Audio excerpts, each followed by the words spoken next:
Hello everyone, I am पारस और आज हम डिस्कस करेंगे रिएक्शन मैकेनिज्म। ठीक है, one of the most important topic है हमारे पास ऑर्गेनिक केमिस्ट्री के अंदर रिएक्शन मैकेनिज्म। ठीक है, तो बेसिकली हमारे पास जब भी कोई रिएक्शन होती है तो उस रिएक्शन में होता क्या है, हमारे पास कोई रिएजेंट होता है, सॉरी हमारे पास कोई ऑर्गेनिक कंपाउंड होता है। ऑर्गेनिक कंपाउंड क्या होता है भाई? बेसिकली हमारे पास ऑर्गेनिक कंपाउंड के अंदर कार्बन किसी और कार्बन और हाइड्रोजन से जुड़ा होता है, उसको हम ऑर्गेनिक कंपाउंड बोल देते हैं। ठीक है, तो ऑर्गेनिक कंपाउंड पे कोई रिएजेंट अटैक करता है जिसको हम बोल देते हैं अटैकिंग रिएजेंट। तो हमारे पास ऑर्गेनिक कंपाउंड अपना आराम से बैठा हुआ था, है ना, तो उसके ऊपर किसी ने अटैक कर दिया जिसको हम अटैकिंग रिएजेंट बोल रहे हैं।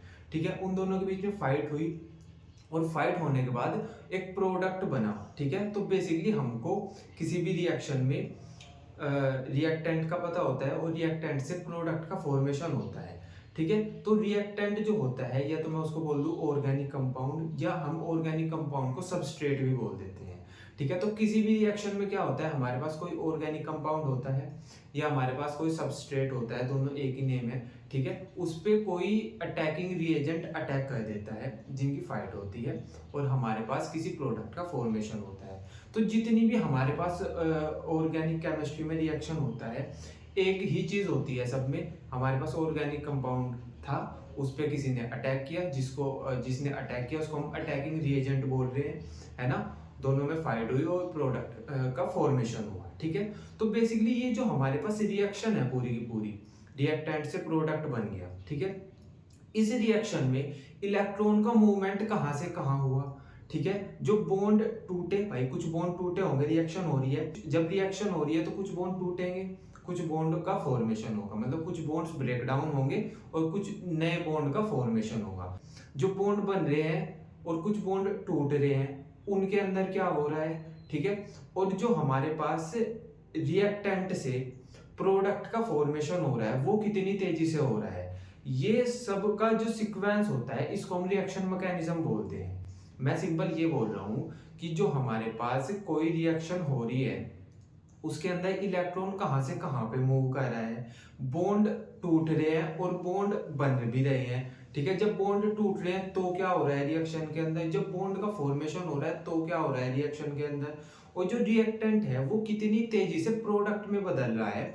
इन सब की जो सिक्वेंशियल स्टेप होते हैं उनकी जो स्टडी होती है उसको हम रिएक्शन मैकेनिज्म बोल देते हैं। ठीक है, तो बेसिकली हमने इतना समझा कि यार रिएक्शन मैकेनिज्म में हम ये देखते हैं कि इलेक्ट्रॉन का मूवमेंट कहाँ से कहाँ पे हो रहा है, बॉन्ड टूट रहे हैं तब क्या हो रहा है, बॉन्ड का फॉर्मेशन हो रहा है तब क्या हो रहा है। ठीक है, और रिएक्टेंट से प्रोडक्ट कितनी तेजी से बन रहा है।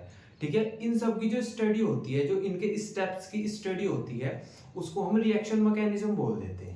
ठीक है, ये पॉइंट समझ आया ना। अब रिएक्शन मैकेनिज्म में हम कई सारे वर्ड्स यूज करेंगे। कई सारे वर्ड्स कैसे, जैसे हमारे पास हुआ, हम यूज करेंगे ऑर्गेनिक मॉलिक्यूल या ऑर्गेनिक कंपाउंड, ये मैंने आपको समझाया क्या होता है ना। इसी को हम सबस्ट्रेट बोल देते हैं। तो ऑर्गेनिक मॉलिक्यूल्स क्या होते हैं, सबस्ट्रेट क्या होते हैं, ये तो हमने समझ लिया। ठीक है, हम बात करेंगे अटैकिंग रिएजेंट। अटैकिंग रिएजेंट क्या होता है कि जिसने हमारे पास ऑर्गेनिक मॉलिक्यूल पे अटैक किया था। ठीक है, तो उसको हम अटैकिंग रिएजेंट बोल रहे हैं।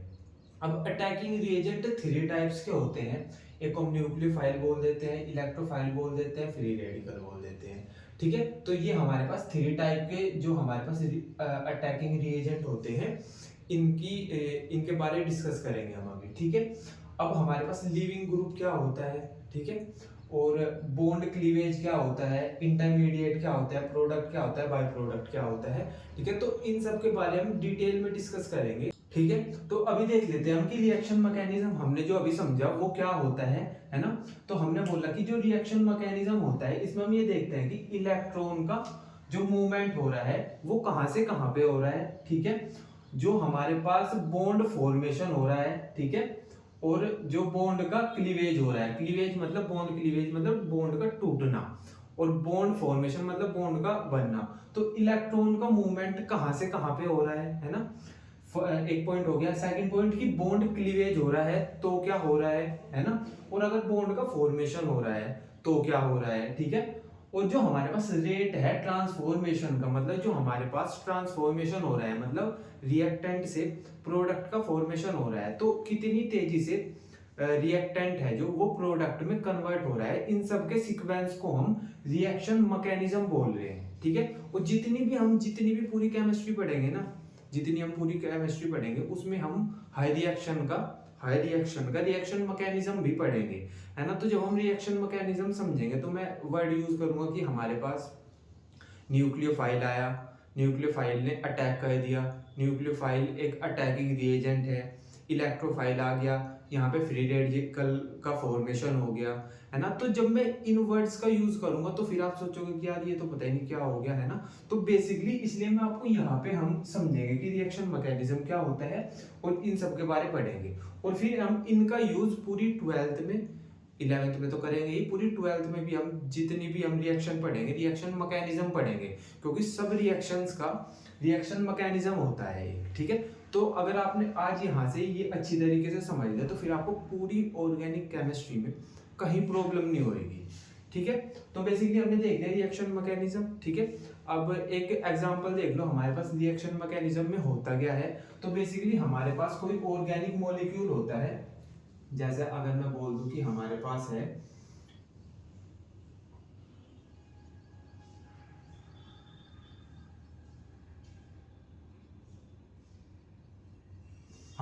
एक ये ऑर्गेनिक मॉलिक्यूल है, ठीक है, ऑर्गेनिक कंपाउंड है ना।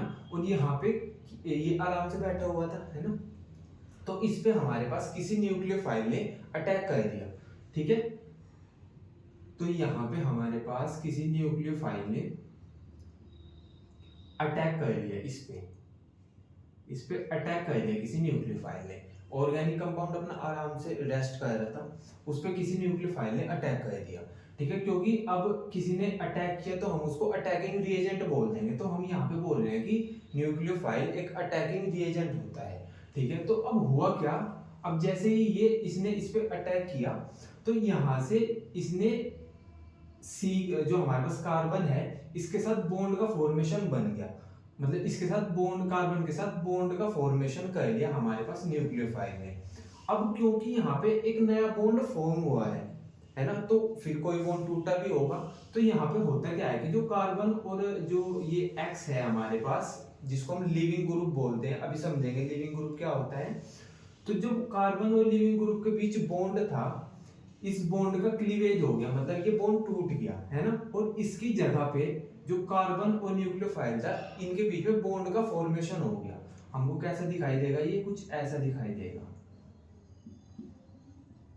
यहाँ पे न्यूक्लियोफाइल का फॉर्मेशन हो गया, मतलब न्यूक्लियोफाइल ने बॉन्ड कार्बन के साथ बॉन्ड का फॉर्मेशन कर दिया, और हमारे पास जो लिविंग ग्रुप था ये अपना अलग हट गया, ठीक है। तो बेसिकली ये जो हमने पूरी रिएक्शन करी, इस रिएक्शन में हुआ क्या, न्यूक्लियोफाइल ने इस पे अटैक किया और कार्बन के साथ आके बॉन्ड का फॉर्मेशन कर लिया।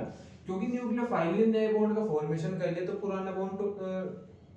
पुराना बॉन्ड तोड़ना पड़ेगा। तो यहाँ पे ये वाला बॉन्ड टूट गया और अपना जो हमारे पास एक्स है ये अलग चला गया, मतलब ये रिएक्शन से बाहर हो गया।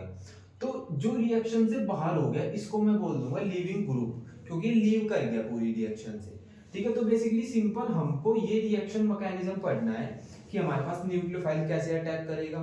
जब न्यूक्लियोफाइल अटैक करेगा तो किस बॉन्ड का फॉर्मेशन होगा और किस बॉन्ड का ब्रेकडाउन होगा, ठीक है। लिविंग ग्रुप क्या होगा हमारे पास, और रिएक्टेंट से जो हमारे पास प्रोडक्ट है इसका फॉर्मेशन कैसे होगा, ठीक है। तो इसकी पूरे की जो स्टडी होती है उसको हम रिएक्शन मैकेनिज्म बोलते हैं, ठीक है। तो अभी आपको सिंपल इतना सा याद रखना है कि रिएक्शन मैकेनिज्म क्या होता है। रिएक्शन मैकेनिज्म में हम सीक्वेंस देखते हैं, स्टडी करते हैं कि जो हमारे पास रिएक्शन हो रही है उसके अंदर इलेक्ट्रॉन कहाँ से कहाँ मूव कर रहा है, जो बॉन्ड टूट रहा है या बॉन्ड का फॉर्मेशन हो रहा है ना, उसके साथ हो क्या रहा है, मतलब जब बॉन्ड टूटेगा तब क्या होगा, जब बॉन्ड बनेगा तब क्या होगा, है ना।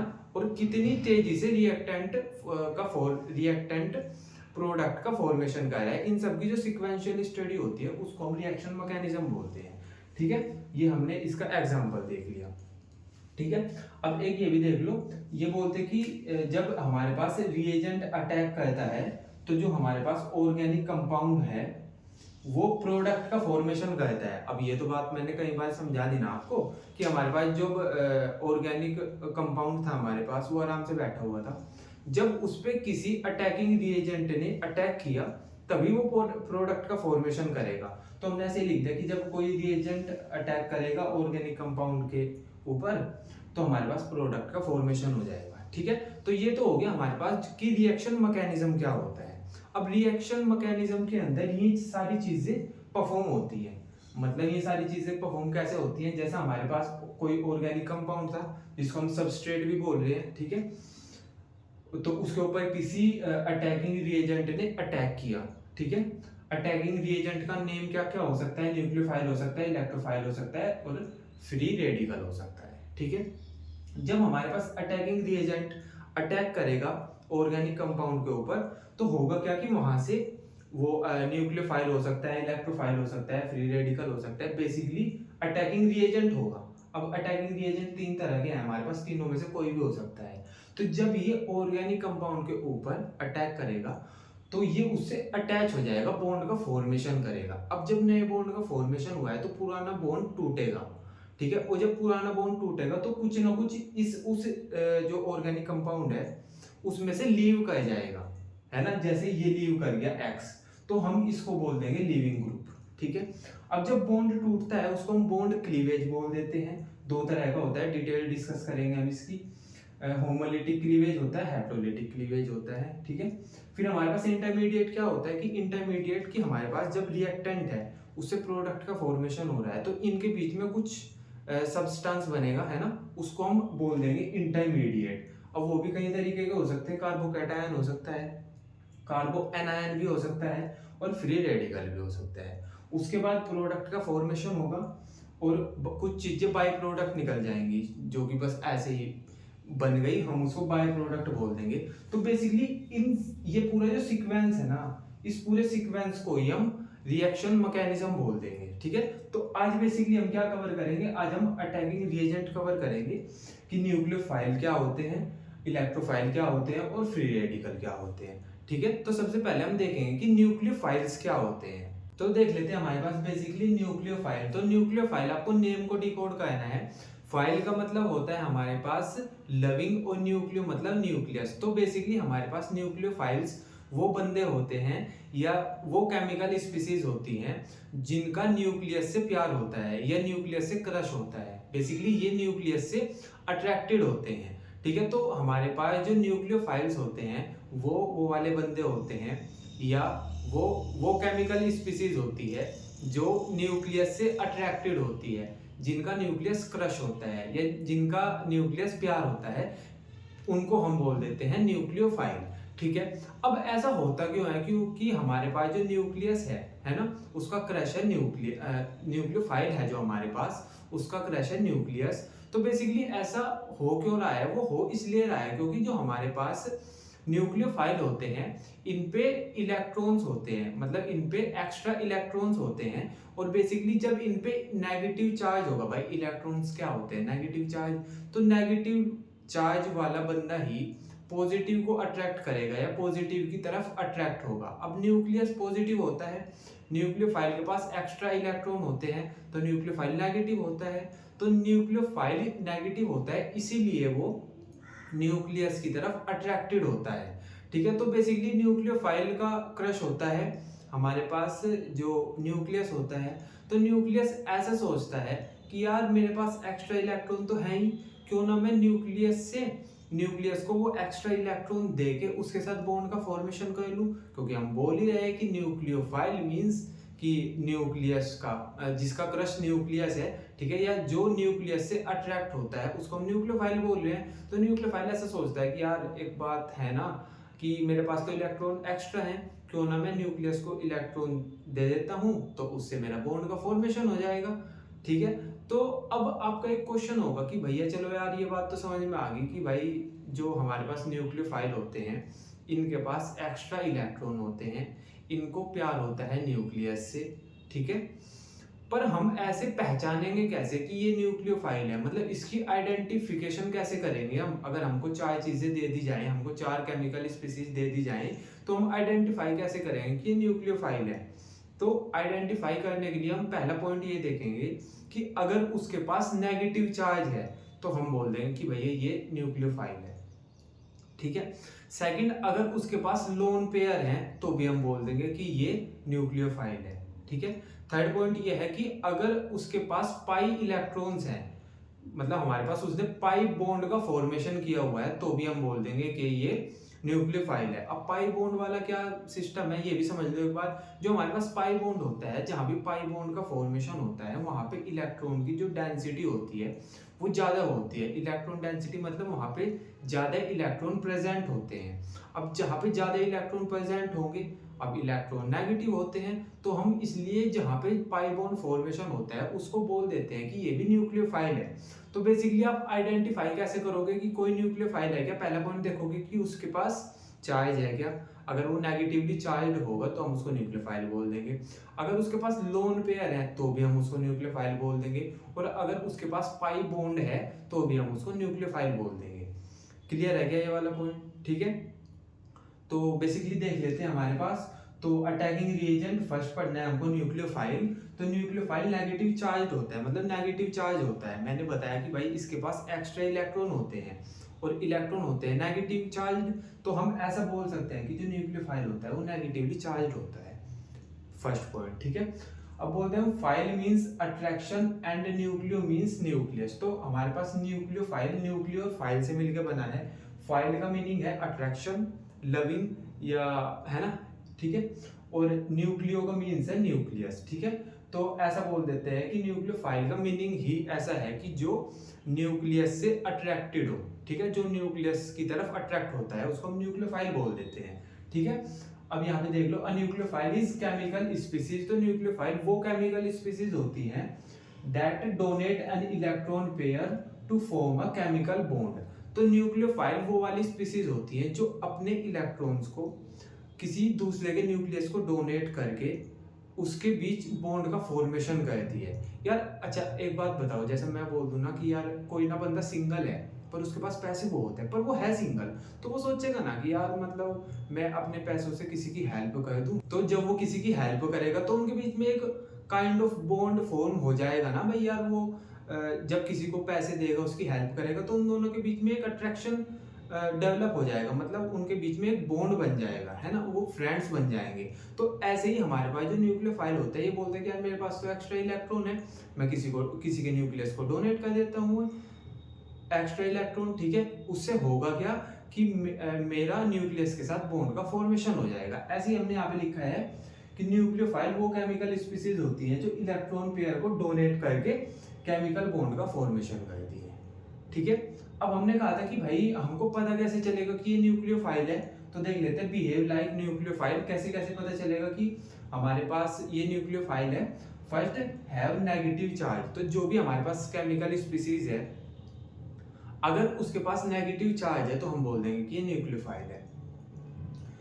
Have lone pair of electron. अगर इलेक्ट्रॉन का लोन पेयर प्रेजेंट है, बेसिकली लोन पेयर क्या होता है? जो इलेक्ट्रॉन किसी के साथ बॉन्ड का फॉर्मेशन नहीं करते उनको हम लोन पेयर बोल देते हैं। तो मतलब जो फ्री इलेक्ट्रॉन होते हैं, तो ये हमने उसमें पढ़ा था केमिकल बॉन्डिंग में, है ना।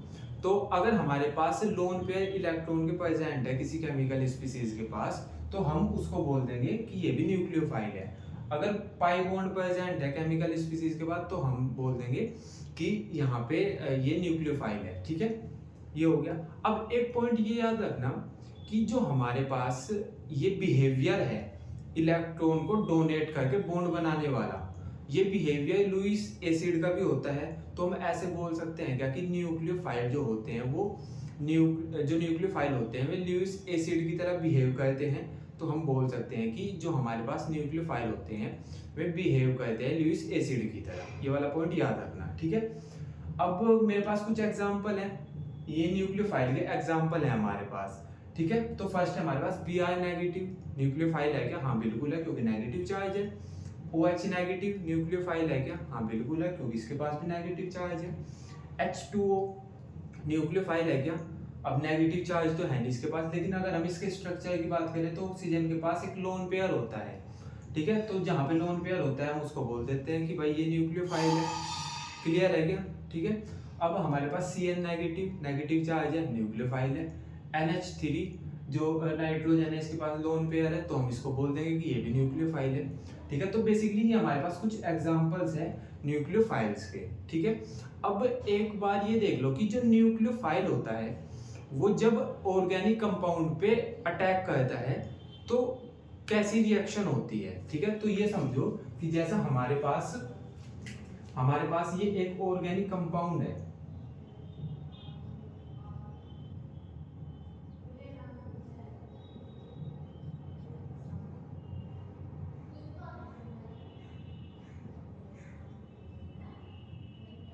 ये हमारे पास कोई ऑर्गेनिक कंपाउंड है और इसके पास जो हमारे पास OH है, OH नेगेटिव है, उसने इस पे अटैक कर दिया, OH क्या है, न्यूक्लियोफाइल है, OH न्यूक्लियोफाइल है, तो न्यूक्लियोफाइल ने ऑर्गेनिक कंपाउंड पे अटैक कर दिया। फिर हुआ क्या कि यहाँ पे जब वो OH न्यूक्लियोफाइल है, ये क्या करेगा, अपने इलेक्ट्रॉन डोनेट करेगा। तो ये कार्बन को बोलता है कि यार तुम ना मेरे से इलेक्ट्रॉन ले लो और मेरे साथ बॉन्ड का फॉर्मेशन कर लो और ये वाला बॉन्ड तोड़ दो। तो ये क्या कहता है कि अपने इलेक्ट्रॉन कार्बन को डोनेट कर देता है, कार्बन ये वाला बॉन्ड तोड़ देता है और जो OH है इसके साथ बॉन्ड का फॉर्मेशन कर देता है। ठीक है, तो कैसा दिखेगा फिर हमको वो CH3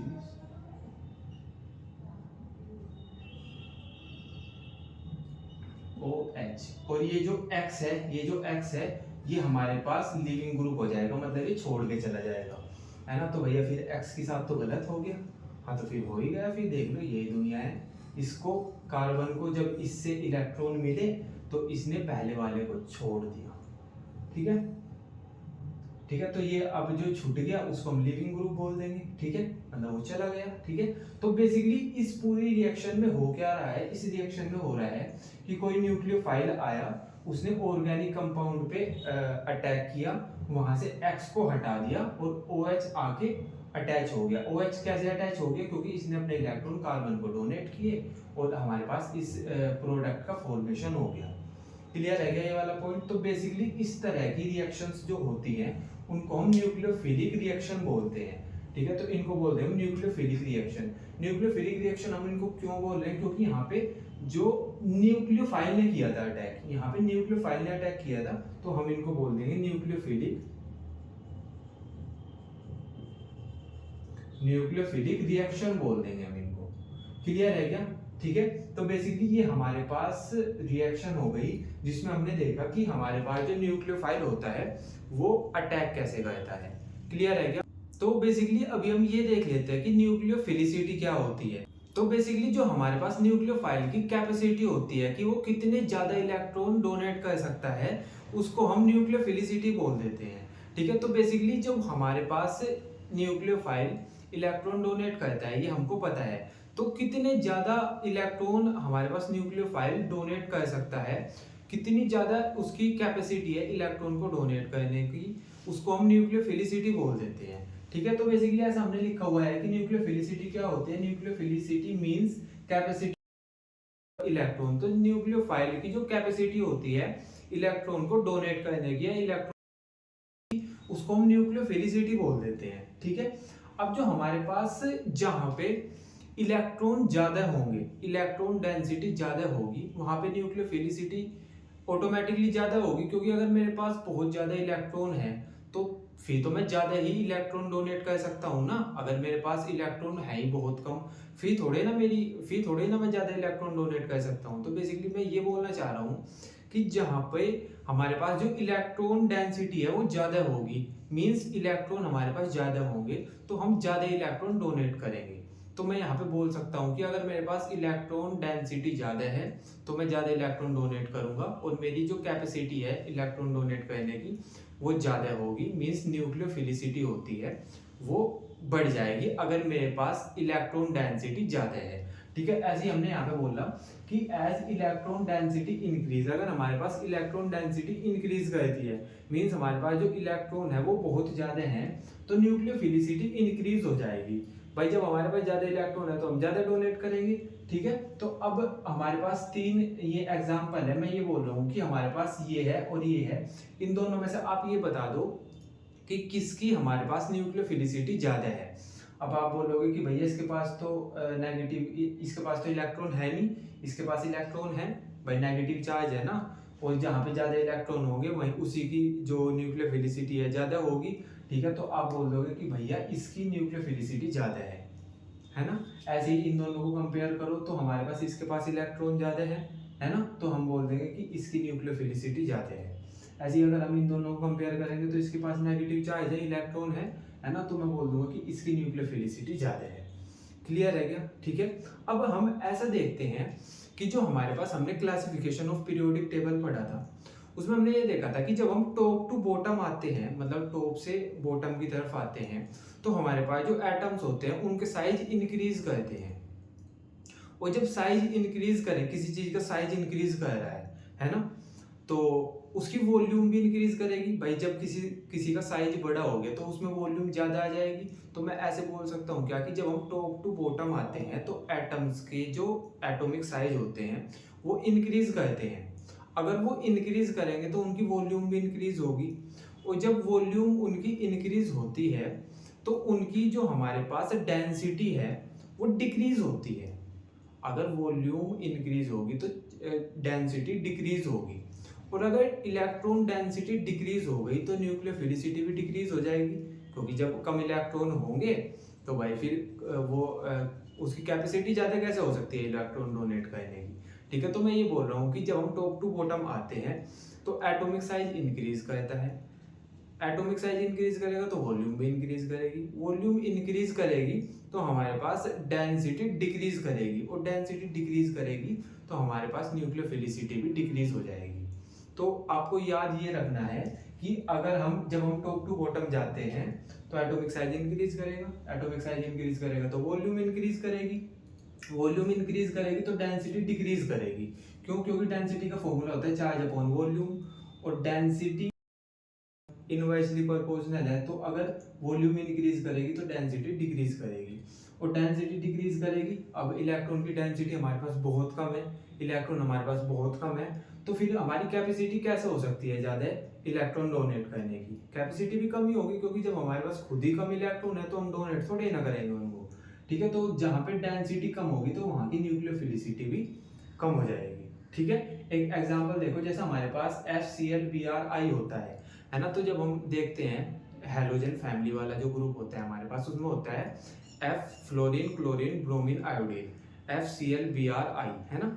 तो जैसे जैसे हम FClBrI टॉप टू बॉटम ऐसे ही तो जाएंगे हम, अगर हम इधर से इधर चलेंगे तो ये टॉप टू बॉटम हो जाएगा। भाई ऐसे होते हैं ना, फ्लोरीन क्लोरीन ब्रोमीन आयोडीन, है ना। तो जब हम टॉप टू बॉटम जाएंगे तो इनके एटॉमिक साइज इंक्रीज हो रहे हैं, एटॉमिक साइज इंक्रीज हो रहे हैं तो वॉल्यूम इंक्रीज होगी, वॉल्यूम इंक्रीज होगी डेंसिटी डिक्रीज होगी, और डेंसिटी डिक्रीज होगी तो न्यूक्लियोफिलिसिटी डिक्रीज होगी। तो अगर हम टॉप टू बॉटम जा रहे हैं तो न्यूक्लियोफिलिसिटी डिक्रीज होती जाएगी। तो इसका कुछ ऑर्डर आ जाएगा कि सबसे ज्यादा F की है, फिर उससे कम Cl की है, फिर ऐसे। तो ये हमारे पास ऑर्डर आ जाएगा न्यूक्लियोफिलिसिटी का। क्लियर है क्या? ठीक है, एक पॉइंट। अब ये तो बात हो गई कि जब हम पीरियोडिक टेबल में टॉप टू बॉटम जाते हैं। अगर मैं बोल रहा हूँ कि अगर हम लेफ्ट टू राइट जाएं, अगर हम लेफ्ट टू राइट जाएं तो हमारे पास क्या ऑर्डर आएगा? तो हमको पता होता है कि जब हम पीरियोडिक टेबल में लेफ्ट टू राइट जाते हैं तो एटम्स की जो इलेक्ट्रोनेगेटिविटी होती है वो ज़्यादा हो जाती है। अब भैया इलेक्ट्रोनेगेटिविटी क्या होती है? इलेक्ट्रोनेगेटिविटी पावर होती है दूसरे के इलेक्ट्रॉन को अपनी तरफ अट्रैक्ट करने की, ठीक है। तो जब जिनकी इलेक्ट्रोनेगेटिविटी ज़्यादा है वो दूसरे के इलेक्ट्रॉन को अपनी तरफ अट्रैक्ट कर रहे हैं, तो यार वो अपना इलेक्ट्रॉन तो कहाँ किसी को दे देंगे यार? नॉर्मल सी चीज़ है। जब यार मैं दूसरे के इलेक्ट्रॉन पे नज़र रख रहा हूँ, मतलब मैं दूसरे के इलेक्ट्रॉन को अट्रैक्ट कर रहा हूँ, तो मैं अपना इलेक्ट्रॉन थोड़ा दे दूंगा किसी को, है ना। तो हम ऐसे बोलते हैं कि जैसे जैसे हम लेफ्ट टू राइट जाते हैं पीरियोडिक टेबल में तो इलेक्ट्रोनेगेटिविटी एटम्स की इंक्रीज होती है, और जब इलेक्ट्रोनेगेटिविटी इंक्रीज होगी तो न्यूक्लियोफिलिसिटी डिक्रीज हो जाएगी, क्योंकि वो दूसरे के इलेक्ट्रॉन को ही अट्रैक्ट कर रहे हैं। और न्यूक्लियोफिलिसिटी क्या है कि कैपेसिटी है अपने इलेक्ट्रॉन किसी और को देने की। तो जब वो दूसरे के इलेक्ट्रॉन को अट्रैक्ट कर रहे हैं तो अपने इलेक्ट्रॉन कैसे दे देंगे? तो मैं सिंपल ये बोलना चाह रहा हूँ कि लेफ्ट टू राइट जब हम जाएंगे तो एटम्स की इलेक्ट्रोनेगेटिविटी इंक्रीज होती है, और इलेक्ट्रोनेगेटिविटी अगर इंक्रीज हो रही है तो हमारे पास जो न्यूक्लियोफिलिसिटी होती है वो डिक्रीज होती है। देख लो, अब हमने बोला कि अगर हम लेफ्ट टू राइट जाएंगे तो इलेक्ट्रोनेगेटिविटी इंक्रीज होगी, जिसकी वजह से न्यूक्लियोफिलिसिटी डिक्रीज हो जाएगी। ये हमारे पास एक क्वेश्चन है। जब हमारे पास पहले आता है, इसमें हमारे पास क्या है, कार्बन है, इसमें नाइट्रोजन है, इसमें ऑक्सीजन है और इसमें फ्लोरीन है, ठीक है। तो हम क्या कह रहे हैं, हम लेफ्ट टू राइट जाएंगे, जब हम इधर से इधर जाएंगे तो कार्बन से ज़्यादा इलेक्ट्रोनेगेटिव होता है नाइट्रोजन, इससे ज़्यादा होता है ऑक्सीजन और इससे ज़्यादा होता है फिर फ्लोरीन, है ना। तो जब हम लेफ्ट टू राइट जाएंगे तो इनकी इलेक्ट्रोनेगेटिविटी इंक्रीज होगी, और अगर इलेक्ट्रोनेगेटिविटी इनकी इंक्रीज हो रही है तो हमारे पास न्यूक्लियोफिलिसिटी डिक्रीज होगी। तो इसका ऑर्डर ये आ जाएगा, ये वाला, ठीक है। तो बेसिकली ये हो गया हमारे पास कि न्यूक्लियोफिलिसिटी बेसिकली होती क्या है ना, इतना समझ आ गया। तो ये बेसिकली जो न्यूक्लियोफिलिसिटी है ये न्यूक्लियोफाइल की ही प्रॉपर्टी होती है ना। तो बेसिकली हम जो डिस्कस कर रहे थे वो कह रहे थे अटैकिंग रिएजेंट। अटैकिंग रिएजेंट में हमने सबसे पहले पढ़ा न्यूक्लियोफाइल, फिर न्यूक्लियोफाइल से रिलेटेड ही न्यूक्लियोफिलिसिटी होती है वो पढ़ा। अब हम डिस्कस करेंगे कि इलेक्ट्रोफाइल क्या होता है। तो देख लेते हैं हमारे पास कि इलेक्ट्रोफाइल क्या होते हैं, है ना।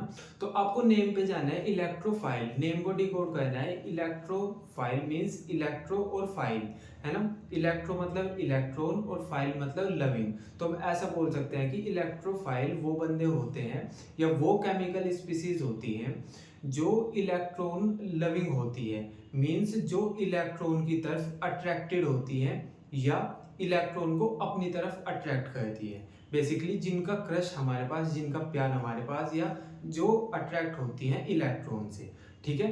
तो बेसिकली हमारे पास इलेक्ट्रोफाइल वो स्पीसीज होती हैं जो इलेक्ट्रॉन से अट्रैक्ट होती हैं।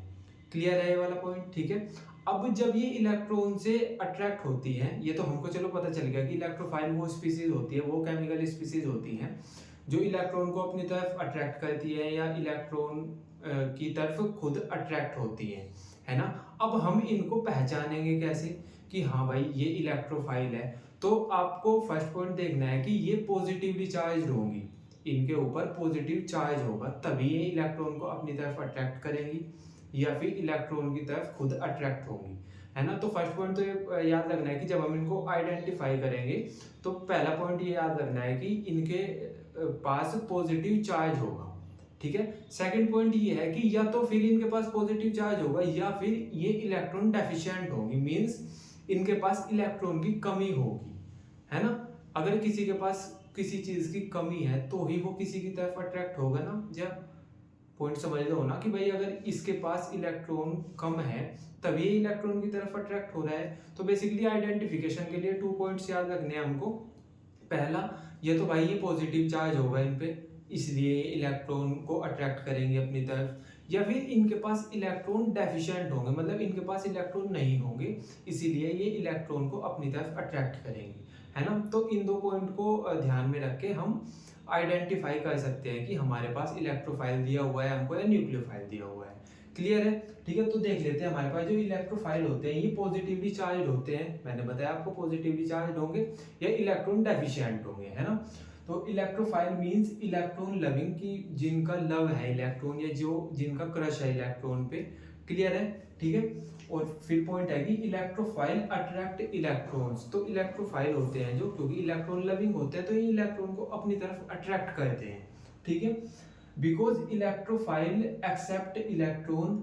अब जब वो इलेक्ट्रॉन को अपनी तरफ अट्रैक्ट कर रहे हैं तो वो इलेक्ट्रॉन को एक्सेप्ट भी तो कर लेंगे ना भाई। जब वो इलेक्ट्रॉन से अट्रैक्टेड है बहुत ज्यादा, है ना, वो इलेक्ट्रॉन के पास गए, अब इलेक्ट्रॉन अट्रैक्ट हुआ उनकी तरफ क्योंकि पॉजिटिवली चार्ज है इलेक्ट्रोफाइल, तो वो फिर एक्सेप्ट कर लेंगे उस इलेक्ट्रॉन को, ले लेंगे, है ना। तो ऐसे ही बोलना हमने, because electrophile accept electron they are Lewis acid. तो मैं ये बोल रहा हूँ कि जो इलेक्ट्रोफाइल है वो इलेक्ट्रॉन को एक्सेप्ट कर लेता है, और यही वाला बिहेवियर होता है जो हमारे पास लुईस एसिड होते हैं। लुईस एसिड भी इलेक्ट्रॉन को एक्सेप्ट कर लेते हैं। तो मैं ऐसा बोल सकता हूँ क्या कि जो हमारे पास इलेक्ट्रोफाइल होते हैं वो लुईस एसिड की तरह बिहेव करते हैं। हाँ, हम ऐसा बोल सकते हैं कि जो हमारे पास इलेक्ट्रोफाइल है वो लुईस एसिड की तरह बिहेव करते हैं, क्योंकि इलेक्ट्रोफाइल भी इलेक्ट्रॉन को एक्सेप्ट करते हैं और जो लुईस एसिड होते हैं वो भी इलेक्ट्रॉन को एक्सेप्ट करते हैं, ठीक है। तो बेसिकली ये हमारे पास पॉइंट हो गए। अब हम कैसे पहचानेंगे कि हमारे पास जो केमिकल स्पीसीज है वो इलेक्ट्रोफाइल है क्या, तो हम उसके लिए देखेंगे तो उसके पास पॉजिटिव चार्ज होगा और या फिर उसके पास इलेक्ट्रॉन डेफिशिएंट होंगे, मतलब उसके पास इलेक्ट्रॉन की कमी होगी। इसका एग्जांपल देखो, जैसा हमारे पास BF3 है ना, तो जो BF3 है इस पे पॉजिटिव चार्ज तो है नहीं, लेकिन जो यहाँ पे B है ना, इसके पास इलेक्ट्रॉन कम है, मींस कि इसका ऑक्टेट यहाँ पे कंप्लीट नहीं हो पा रहा है। तो यहाँ पे हमारे पास जो B है हमारे पास, उसके जो इलेक्ट्रॉन है, ऑक्टेट है जो, उसका कंप्लीट नहीं हो पा रहा, क्योंकि यहाँ पे उसके साथ 3F जुड़े हुए हैं, है ना, मतलब 3F ने B के साथ 3 बॉन्ड बना रखे हैं और एक बॉन्ड में, एक सिंगल बॉन्ड में कितने इलेक्ट्रॉन होते हैं, 2 इलेक्ट्रॉन होते हैं। तो यहाँ पे 3 बॉन्ड बना रखे हैं जो हमारे पास B है उसने F के साथ, ठीक है। और 3 बॉन्ड में कितने इलेक्ट्रॉन होंगे, क्योंकि एक बॉन्ड में 2 इलेक्ट्रॉन होते हैं, तो 3 बॉन्ड में 6 इलेक्ट्रॉन हो जाएंगे। अब B का ऑक्टेट कंप्लीट थोड़े ना हुआ यहाँ पे, भाई B के पास तो फिर भी 2 इलेक्ट्रॉनों की कमी रह गई है ना, तो क्योंकि इसके पास इलेक्ट्रॉन की कमी है, इसके पास इलेक्ट्रॉन डेफिशिएंट हैं, ठीक है, तो इसलिए मैं इसको बोल रहा हूँ कि ये BF3 है जो हमारे पास, ये इलेक्ट्रोफाइल है, ठीक है। ऐसे ही एक एग्जांपल होता है, जैसा AlCl3 है, तो हमारे पास Al के साथ 3 Cl ने बॉन्ड बना रखा है, तो यहाँ पे भी जो AlCl3 है उसके अंदर Al है वो इलेक्ट्रॉन डेफिशिएंट है, मीन्स कि जो उसका भी ऑक्टेट कंप्लीट नहीं हो रहा, तो हम उसको भी ऐसे ही बोल देंगे कि ये भी इलेक्ट्रोफाइल है। क्लियर है क्या? तो बेसिकली हमको इतना याद रखना है कि इलेक्ट्रोफाइल वो होते हैं जो इलेक्ट्रॉन लविंग होते हैं, जो इलेक्ट्रॉन से अट्रैक्टेड होते हैं। क्लियर है? पहचानेंगे कैसे? या तो इनके सर पे चार्ज होगा पॉजिटिव, या फिर ये इलेक्ट्रॉन डेफिशिएंट होंगे, और BF3 हमारे पास इसका एग्जाम्पल है। क्लियर हो गया? तो ये बेसिकली हमारे पास सेकंड रिएजेंट हो गया, सेकंड अटैकिंग रिएजेंट हो गया, है ना। न्यूक्लियोफाइल डिस्कस कर लिया हमने, इलेक्ट्रोफाइल भी डिस्कस कर लिया। अब हम डिस्कस करेंगे फ्री रेडिकल क्या होते हैं, और फिर हम एक क्वेश्चन सोल्व करेंगे कि इनसे रिलेटेड क्वेश्चन कैसे आते हैं, है ना। तो अभी देख लेते हैं हम फ्री रेडिकल्स क्या होते हैं। तो फ्री रेडिकल्स हमारे पास न्यूट्रल स्पीसीज होती हैं, इनके पास एक अनपेयर्ड इलेक्ट्रॉन होता है, ठीक है।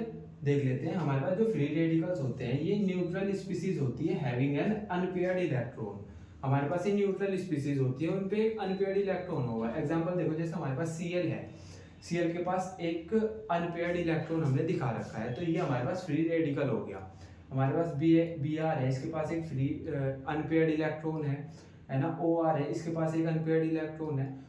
R है, इसके पास एक अनपेयर्ड इलेक्ट्रॉन है, ऐसे ही यहाँ पे एक अनपेयर्ड इलेक्ट्रॉन है। तो बेसिकली हम ऐसा बोल सकते हैं कि जो न्यूट्रल स्पीसीज होती है, न्यूट्रल स्पीसीज जिनके पास एक अनपेयर्ड इलेक्ट्रॉन होता है, उसको हम फ्री रेडिकल बोलते हैं, ठीक है। अब हम बोल रहे हैं कि chlorine gas can be broken down by ultraviolet light to form atomic chlorine radical. तो ये ऐसा बोलते हैं कि हमारे पास जो फ्री रेडिकल फॉर्म होता है Cl का, वो कैसे होता है।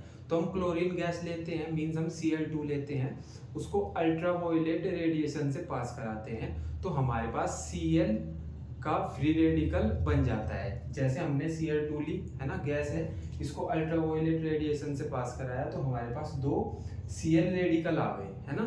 तो बेसिकली ऐसे हमारे पास फ्री रेडिकल का फॉर्मेशन होता है, ठीक है। तो बेसिकली अभी आप ऐसा बोलोगे कि हमारे पास क्वेश्चंस कैसे आएंगे, तो ये तो एक तो ना हम ना जब भी जितनी भी ऑर्गेनिक केमिस्ट्री पढ़ेंगे वहाँ पे मैं ऐसे बोलूँगा कि ये न्यूक्लियोफाइल आ गया, ये इलेक्ट्रोफाइल ने आके ये कह दिया, न्यूक्लियोफाइल ने आके ये कह दिया, फ्री रेडिकल ने आके ये कह दिया। तो आपको बेसिकली समझ आना चाहिए कि न्यूक्लियोफाइल क्या है, इलेक्ट्रोफाइल क्या है, फ्री रेडिकल क्या है। एक तो ये एक बेसिक से क्वेश्चन आ जाते हैं, वो तुमको 3-4 केमिकल स्पीसीज दे देंगे और पूछेंगे कि बताओ इनमें ये न्यूक्लियोफाइल है या इलेक्ट्रोफाइल है, ठीक है। तो बेसिकली क्वेश्चंस देख लेते हैं, उनसे आपको समझ आएगा। तो क्वेश्चन है हमारे पास, giving justification the following molecules ion as nucleophile और इलेक्ट्रोफाइल। तो इन्होंने हमको कुछ केमिकल स्पीसीज दे रखी हैं या कुछ मॉलिक्यूल्स दे रखे हैं और बोलते कि मेरे को ये बता दो कौन न्यूक्लियोफाइल है और कौन इलेक्ट्रोफाइल है। तो देख लेते हैं। तो सबसे पहले, अच्छा हम आइडेंटिफाई कैसे करते हैं, तो सबसे पहले तो ये देख लो कि जो न्यूक्लियोफाइल होगा उस पे या तो लोन पेयर होगा या नेगेटिव चार्ज होगा, ठीक है। तो पहले तो ये देख लो कि इनमें से न्यूक्लियोफाइल कौन कौन से हैं, है ना। तो ये हमारे पास फर्स्ट वाला, इसके पास नेगेटिव चार्ज है ना। तो अब नेगेटिव चार्ज वाले तो न्यूक्लियोफाइल होंगे, है ना। तो इसको बोल दिया हमने कि ये न्यूक्लियोफाइल है, ठीक है। अब हमारे पास यहाँ पे भी नेगेटिव चार्ज है, तो जहाँ पे नेगेटिव चार्ज होगा न्यूक्लियोफाइल, ठीक है। यहाँ पे हमारे पास लोन पेयर है। अब लोन पेयर वाले को भी हम न्यूक्लियोफाइल ही बोलते हैं, है ना। तो ये भी न्यूक्लियोफाइल, बेसिकली हम न्यूक्लियोफाइल उनको बोल रहे थे जिनके पास या तो नेगेटिव चार्ज हो, या लोन पेयर हो, या पाई बॉन्ड हो, है ना।